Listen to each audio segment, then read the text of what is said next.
আসসালামু আলাইকুম ওয়া রাহমাতুল্লাহি ওয়া বারাকাতুহু। সুপ্রিয় দর্শক শ্রোতা ভাই বোনেরা, কাছে কিংবা দূরে, দেশে কিংবা প্রবাসে, যে যেখান থেকে আমাদেরকে দেখছেন সবাইকে আন্তরিক শুভেচ্ছা ও অভিনন্দন।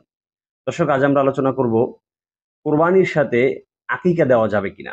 এ ব্যাপারে আমাদেরকে অনেকেই প্রশ্ন করে থাকেন যে কোরবানি এবং আকিকা এই দুইটা একই গরুর ভিতরে, একই পশুর ভিতরে যদি কেউ দিতে চায় তাহলে এটা সুযোগ আছে কিনা।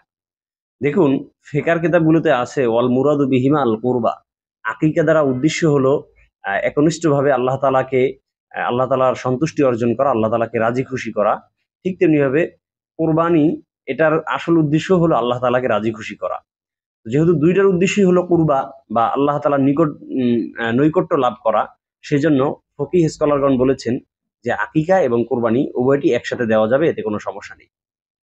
আমাদের মাঝে যারা ভিন্ন মত পোষণ করেন তারা বলতে চান যে আকিকা এটা হলো ব্যক্তিগত ব্যাপার।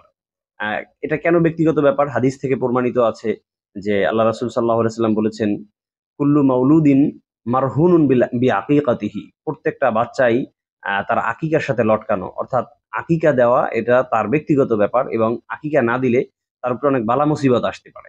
যেহেতু এটা ব্যক্তিগত ব্যাপার, সেটার সাথে আল্লাহ তাআলা কর্তৃক যে একটা ইবাদত আছে কোরবানি, সেই কোরবানির সাথে কিভাবে এটা একাত্রিত করা যায়।